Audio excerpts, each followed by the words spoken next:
Assalamualaikum warahmatullahi wabarakatuh. Perkenalkan, saya Tian Piranti Eprilia. Di sini saya akan menjelaskan tentang penerapan strategi pembelajaran melalui bermain, bercerita, dan bernyanyi. Oke, baiklah. Yang pertama yaitu pengertian strategi pembelajaran anak usia dini. Strategi pembelajaran adalah pola umum untuk perbuatan guru dan murid dalam mewujudkan kegiatan belajar mengajar. Strategi pembelajaran adalah segala usaha guru untuk menerapkan berbagai metode pembelajaran dalam mencapai tujuan yang diharapkan. Dengan demikian, strategi pembelajaran menekankan kepada bagaimana aktivitas guru mengajar aktivitas anak belajar. Dikutip Yauni tahun 2013.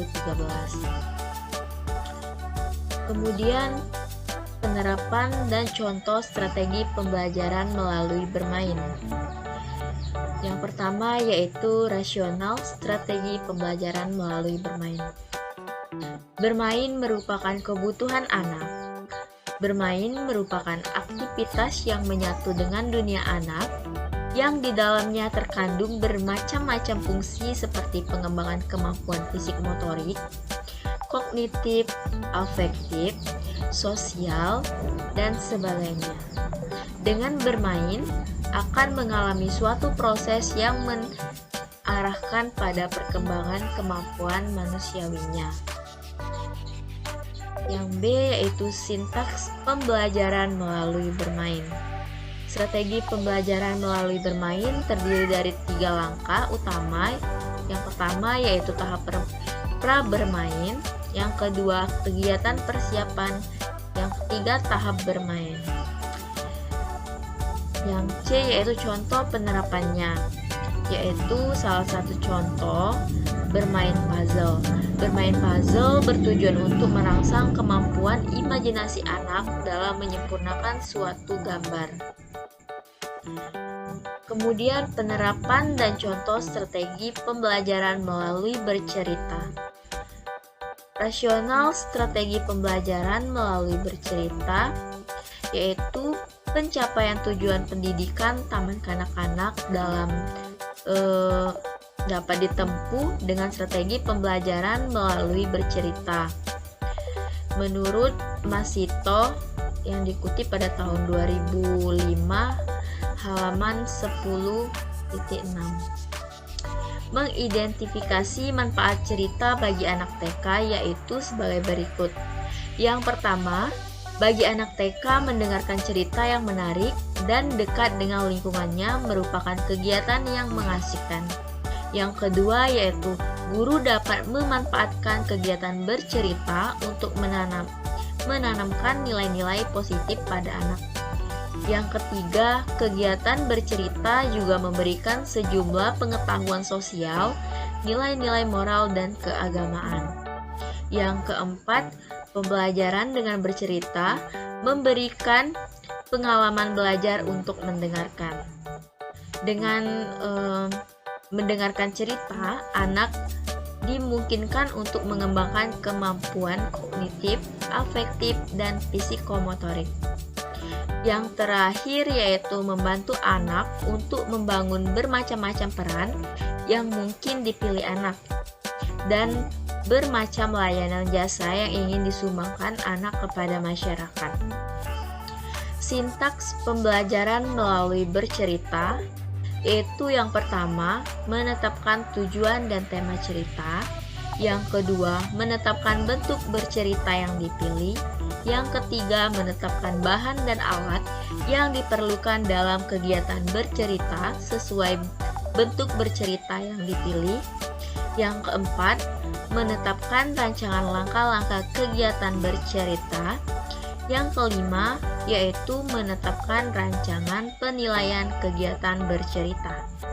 Contoh penerapannya yaitu bercerita. Selanjutnya, penerapan dan contoh strategi pembelajaran melalui bernyanyi.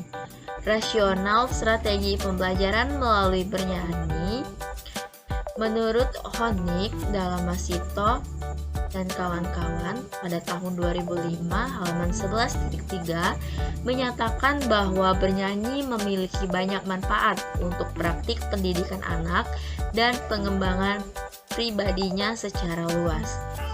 Sintaks pembelajaran melalui bernyanyi yaitu strategi pembelajaran dengan bernyanyi terdiri dari langkah-langkah sebagai berikut.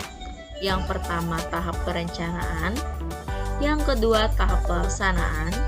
Yang ketiga, tahap penilaian. Contoh penerapannya yaitu pilihlah lagu yang cocok dalam artian sesuai dengan tema dan situasi dan kondisi. Selanjutnya yaitu manfaat dari pembelajaran bermain, bernyanyi, dan bercerita. Nah, yang pertama yaitu manfaat bercerita. Menurut Bahri yang dikutip oleh Tara Indahyani tahun 2014, manfaat bercerita adalah dapat memperluas wawasan dan cara berpikir anak. Karena dalam bercerita, anak dapat tambahan pengalaman yang bisa jadi merupakan hal baru baginya. Jadi, manfaat metode bercerita menyalurkan kebutuhan imajinasi dan fantasi sehingga dapat memperluas wawasan dan cara berpikir anak. Yang kedua yaitu manfaat bernyanyi.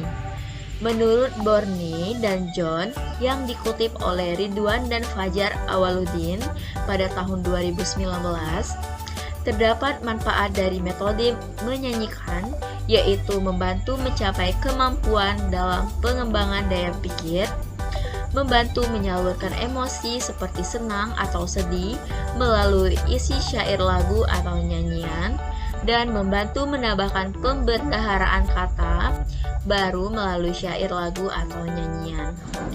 Yang ketiga yaitu manfaat bermain, yaitu manfaat dari bermain mampu melatih perkembangan kognitif, fisik motorik, sosial emosional, bahasa, seni, dan perkembangan nilai agama dan moral. Oke teman-teman, mungkin itu saja paparan yang dapat saya tampilkan. Saya ucapkan terima kasih. Wassalamualaikum warahmatullahi wabarakatuh.